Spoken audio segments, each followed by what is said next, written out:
Good morning, students.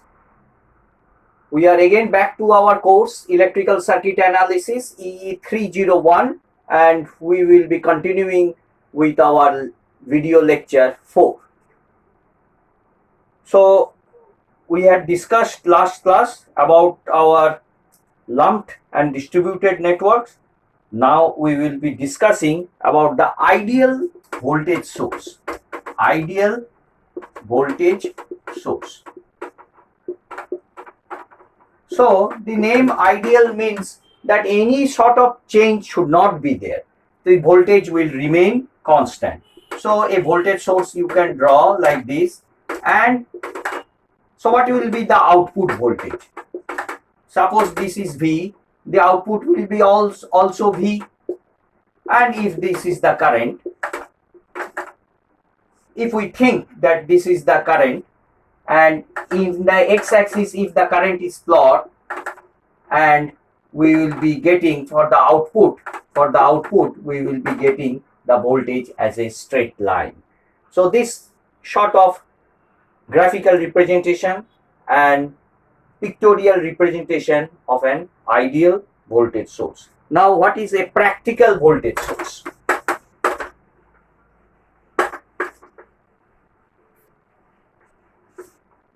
A practical voltage source. Practical voltage source.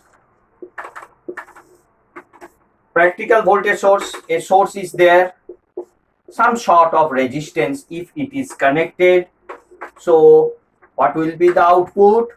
Suppose if this is V amount of voltage, and if the resistor is R, if the current flow is I, so the output, so let it be V0. So V0 is equal to V minus I into R.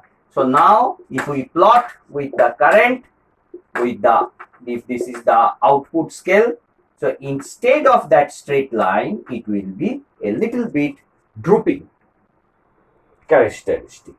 So this is the V0 graph.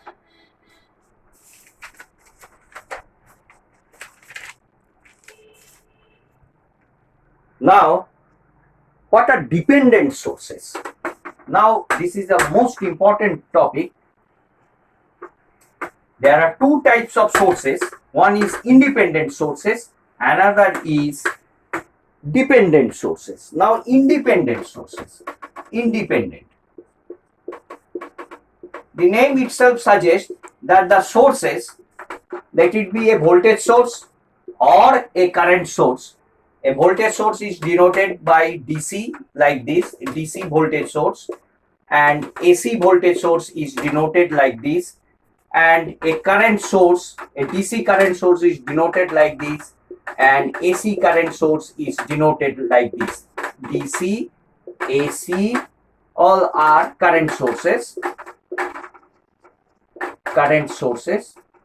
and this is also DC, this is AC, these are voltage sources.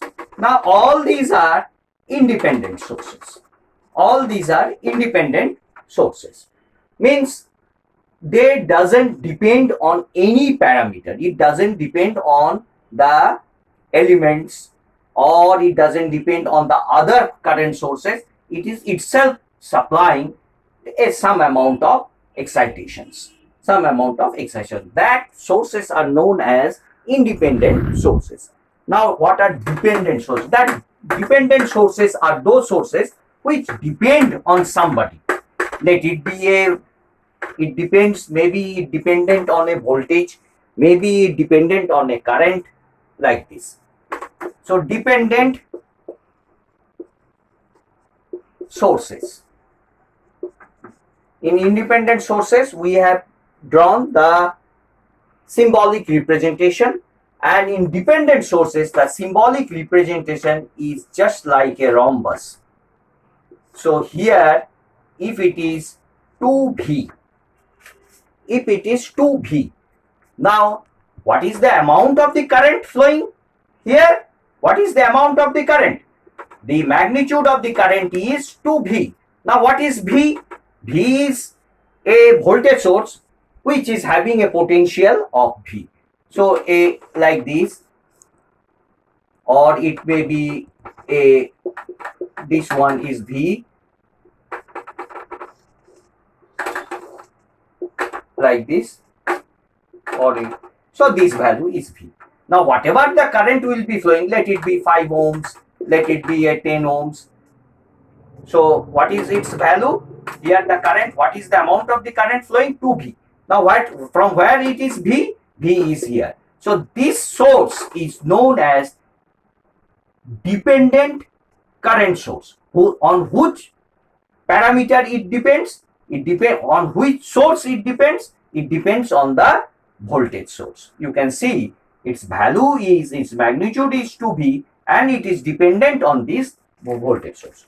So how many types of dependent sources are there? We can see it is like this: VCVS, CCC, CCVS, VCCS, CCCS. As the name suggests, it is very clear: voltage controlled voltage source, current controlled voltage source, voltage controlled current source, current controlled current source.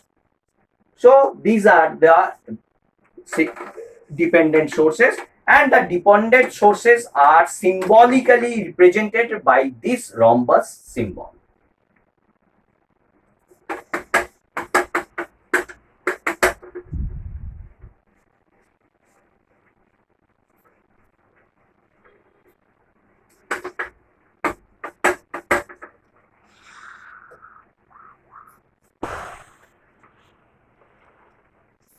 Now in your topic, let us see what are the things left in the module 1. So at least I think we have completed, almost completed the module 1, independent and dependent sources. We have discussed about step function, ramp function. Now we have not discussed about the ramp function, impulse function. Now what is a ramp function? Ramp.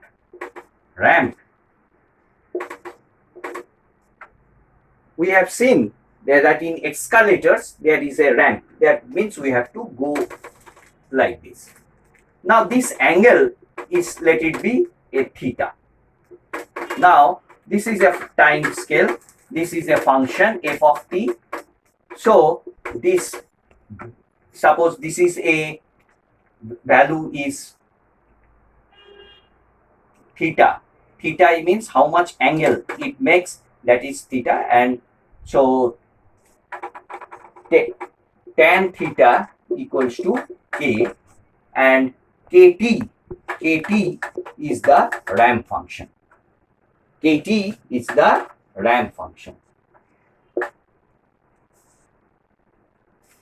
So mathematically, how we can discuss about the ramp function, let us see.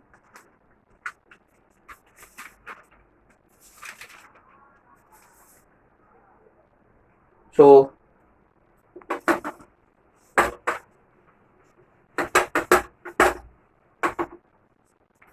you can write down f of t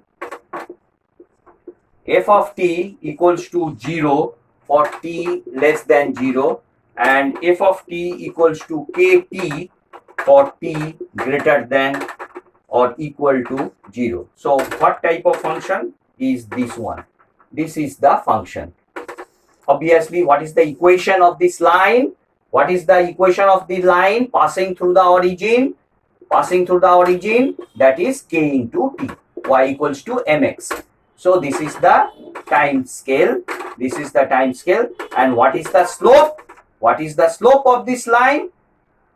That is k. That means tan theta. And the slope is always measured in the anti-clockwise direction. You remember that the slope is always measured in the anti-clockwise direction, taken from the x-axis, like this. So this is the mathematical definition of a ramp function. Now similarly, so if k equals to 1,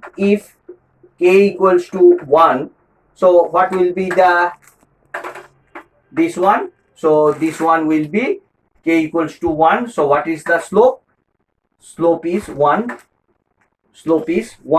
That means slope means tan theta. Tan theta is 1, that is, it is making an angle of 45 degrees. So mathematically, how we can define ramp function? Ft equals to 0 for t less than 0. For any value of t less than 0, it is 0, and it is equal to t for t greater than or equal to 0. Now shifted ramp.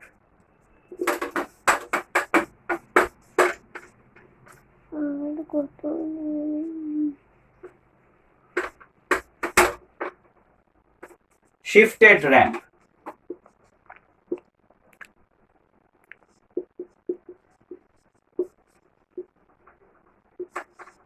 Shifted ramp. So the same thing, it is shifted. It is shifted by a time t naught. So the function is f of t minus t naught, that is equals to t, and it is a shifted. The angle is suppose theta, and suppose it is kt. So how we can define the mathematical function? So f of t minus t naught equals to 0 for t less than 0, and it is equal to kt minus a t minus t naught for t greater than or equal to 0.